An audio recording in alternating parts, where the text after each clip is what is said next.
Feminist പറയുന്നത് actually ഇക്വാലിറ്റിക്ക് വേണ്ടി സംസാരിക്കുന്നതാണ്. പക്ഷെ വേറെ രീതിയിൽ പറയുമ്പോൾ ഞാൻ വേറെ കുറെ പെണ്ണുങ്ങളുണ്ട് ഈ ബന്ധമില്ലാത്ത കാര്യങ്ങൾ പറഞ്ഞിട്ട് ഞാൻ ഫെമിനിസ്റ്റ് ആണ്, ഞാൻ ഫെമിനിസ്റ്റ് സ്ത്രീ വിരോധി എന്ന് പറയുന്ന കുറെ ആൾക്കാർ അങ്ങനെ ചില വീഡിയോ റിയാക്ട് ചെയ്യുമ്പോൾ പറയുന്നുണ്ട്. ഇതേപോലെ പുരുഷന്മാരെ കണ്ണെടുത്ത ആൾക്കാരുണ്ട്. അതായത് ഇന്റർനാഷണൽ മെൻസ് ഡേക്ക് വരെ ആണുങ്ങളെ കുറ്റം പറഞ്ഞ വീഡിയോ ഇട്ട ഒരാളുണ്ട്. അതൊക്കെ ഭയങ്കര ഓവറാണ്. ലൈക്ക് ഇക്വാലിറ്റി വേണ്ടി സംസാരിക്കുന്ന ആൾ ഒരിക്കലും മറ്റേ ജെൻഡറിലുള്ള അടിച്ചു താത്താൻ പാടില്ല. ഇപ്പൊ ഞാൻ എന്റെ വീഡിയോസ് ചെയ്യുമ്പോൾ ഞാൻ സ്ത്രീകളെ സപ്പോർട്ട് ചെയ്ത് വീഡിയോ ഇടും.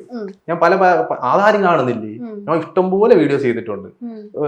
പെൺപിള്ളേർക്ക് വേണ്ടി സംസാരിച്ചിട്ടുണ്ട്, ഇതുപോലെ കൊച്ചു പിള്ളേർക്കെതിരെയുള്ള അതിക്രമങ്ങൾ, അങ്ങനെ കുറെ കാര്യങ്ങളൊക്കെ ഞാൻ ഇട്ടിട്ടുണ്ട്. അതാരും കാണൂല. ഇവര് കാണുന്നതെന്ന് വെച്ചാൽ ഒരു പെണ്ണ് തുണിയിലാണ്ട് എന്തെങ്കിലും കാണിച്ചൊരു വീഡിയോ ഇട്ട് കഴിഞ്ഞാൽ അതിനെ നമ്മൾ എന്തെങ്കിലും എടുത്ത് ഞാൻ ഒന്നും പറയാതെ ഒരു എക്സ്പ്രഷൻ ഇട്ടാൽ തന്നെ ഞാൻ ഇങ്ങനെയൊക്കെ എക്സ്പ്രഷൻ എന്തെങ്കിലും ഇട്ട് കഴിഞ്ഞാൽ അപ്പത്തേനും അത് വലിയ പ്രശ്നമാണ്.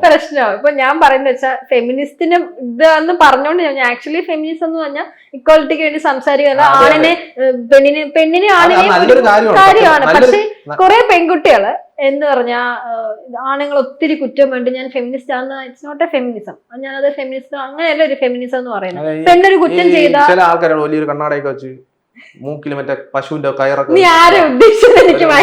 ഒരു വളയൊക്കെ ഇട്ടിട്ട് എന്തൊക്കെയോ വന്നിരുന്നു പറയുന്നത്. പേരൊക്കെ പറഞ്ഞു കഴിഞ്ഞാൽ നാളെ അവര് എനിക്ക് എതിരെ കേസ്. ഇല്ല, പുള്ളിക്കാരി ഒരു വീഡിയോ പറഞ്ഞിട്ടുണ്ട് എനിക്ക് പുരുഷന്മാരെ ഇഷ്ടമല്ല, പക്ഷെ പുരുഷന്മാരോട്ട് പോയിട്ടുണ്ടെന്നൊരു വീഡിയോ ഇട്ടിട്ടുണ്ടായിരുന്നല്ലോ.